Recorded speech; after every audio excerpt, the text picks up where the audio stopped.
साथियों, पिछले 2 दिनों से देश के अनेक भागों में लॉकडाउन कर दिया गया है। अब उस फिक्र की बात करेंगे जिस पर अगर ध्यान नहीं दिया तो ये बहुत बड़ा खतरा बन जाएगा, क्योंकि अब ओमिक्रॉन के मामले 70 गुना तेजी से बढ़ रहे हैं। ओमिक्रॉन और डेल्टा वेरिएंट से यूरोप, अमेरिका में त्राहिमाम मच गया है। ब्रिटेन में एक दिन में 88,000 कोरोना के मामले सामने आए हैं। सोचने वाली बात है, ये ब्रिटेन में सेकेंड वेव और फर्स्ट वेव से ज्यादा है। ध्यान से देखें आप, ब्रिटेन में कोरोना के 88,376 नए केस, करीब 1700 मरीजों में मिला है ओमिक्रॉन।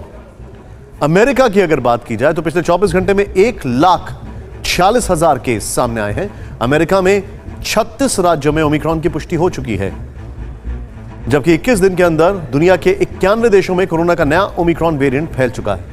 साउथ कोरिया जैसे देश में तो हालात यह हैं कि वहां अस्पताल के बेड्स फुल हो चुके हैं, आईसीयू तक में जगह नहीं बची है। लेकिन राहत की बात यह है कि ब्रिटेन में अभी तक ओमिक्रॉन से सिर्फ 1 मौत कंफर्म हुई है। आज दूसरी बड़ी खबर पुर्तो रिको से आई है। यहां मिस वर्ल्ड का ग्रैंड फिनाले 3 महीने के लिए पोस्टपोन कर दिया गया है। ऐसा इसलिए क्योंकि मिस इंडिया वर्ल्ड मानसा वाराणसी कोरोना पॉजिटिव पाई गई है। और ये गौर करने वाली बात है, मानसा समेत 17 कंटेस्टेंट्स की कोरोना रिपोर्ट जो है वो पॉजिटिव आई है। फिलहाल इन सभी को आइसोलेशन में भेज दिया गया है। यहां गौर करने वाली बात है, सभी को आइसोलेशन में भेज दिया गया है और जो कॉन्टेस्ट है उसको पोस्टपोन कर दिया गया है। लेकिन इन सब के बीच आज हेल्थ मिनिस्ट्री ने कह दिया है कि फिलहाल भारत में ओमिक्रॉन वेरिएंट कम्युनिटी स्टेज में नहीं है। यह सिर्फ उन लोगों में मिल रहा है जो विदेश से लौट रहे हैं। हालांकि जिस तरह चुनावी राज्यों में भीड़ जुट रही है, उससे कहीं ना कहीं ये सवाल उठने लगे हैं कि क्या ये भीड़ ही कोरोना की तीसरी लहर लाएगी। अब कोरोना का चुनावी रैलियों से क्या कनेक्शन है, इसे समझते हैं।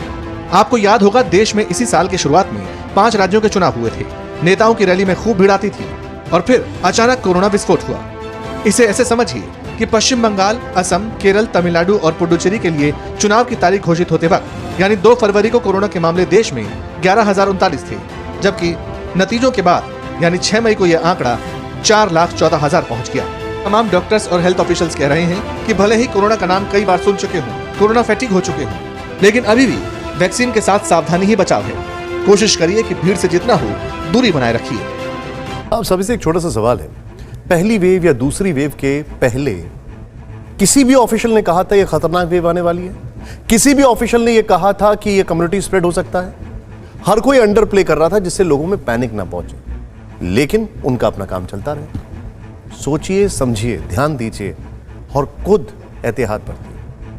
कोरोना के नए वेरिएंट को लेकर दिल्ली सरकार तैयार है। 4 बड़े प्राइवेट अस्पतालों को ओमिक्रॉन सेंटर बनाया गया है। दिल्ली सरकार के स्वास्थ्य विभाग ने इस बारे में आदेश जारी कर दिया है। यूपी में कोरोना के ओमिक्रॉन वेरिएंट की एंट्री हो चुकी है। यूपी के गाजियाबाद में बुजुर्ग दंपत्ति में ओमिक्रॉन की पुष्टि हुई है। जयपुर से गाजियाबाद लौटे थे दोनों